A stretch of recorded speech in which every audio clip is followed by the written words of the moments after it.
Hi, welcome to our review. This review is designed to prepare you for the EMT Basic National Registry exam. We will look at questions that are very similar to the ones you will see on the National Registry and discuss testing strategies that are specific to this exam. Before we begin, here are a few general rules of the NREMTB exam to keep in mind. 1. If any part of an answer choice is incorrect, the whole choice is incorrect. This is a rule you're probably familiar with, but it's important to keep at the forefront of your mind when answering any question.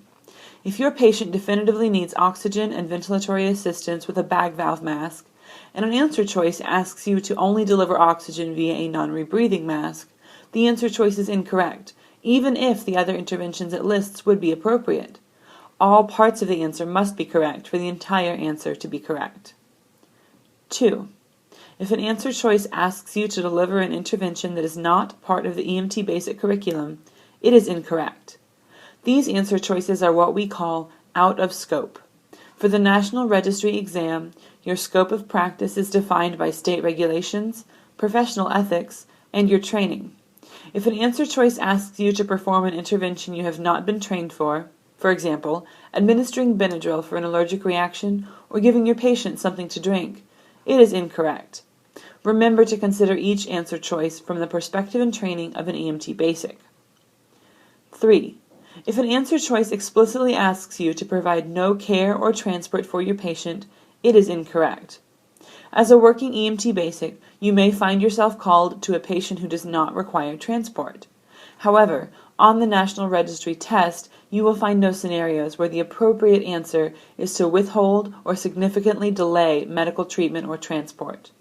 You may occasionally find slight alterations to this rule when it comes to issues of minor consent or advance directives. We will discuss several of these throughout the review. 4. In a basic medical or trauma scenario question, if multiple answer choices seem appropriate, the choice that you would perform first, according to the patient assessment skill model, is most likely correct. That is to say, if one of the answer choices is to use BSI precautions, it is nearly always going to be the correct answer. If the question tells you that you have already assessed and dealt with airway and breathing issues with your patient, the next action you would perform would most likely relate to circulation. Be aware, these questions may not always use explicit ordering words like first, immediately, or next. 5.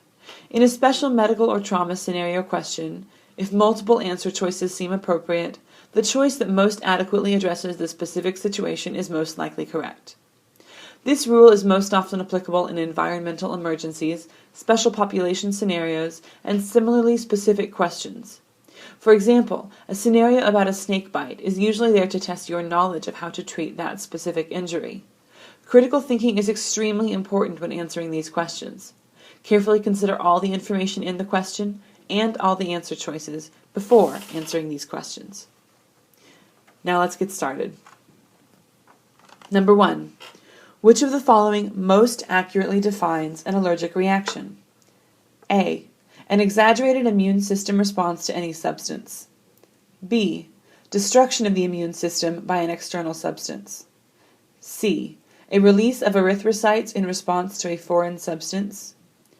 D. A direct negative effect on the body by an external substance. This is a basic definition question. The best answer here is A, an exaggerated immune system response to any substance. You should remember from your book that an allergic reaction is what your body does in reaction to something that it is experiencing. It is not the actual reaction that substance causes on the body. Therefore, A is the best answer. Please remember that erythrocytes are red blood cells.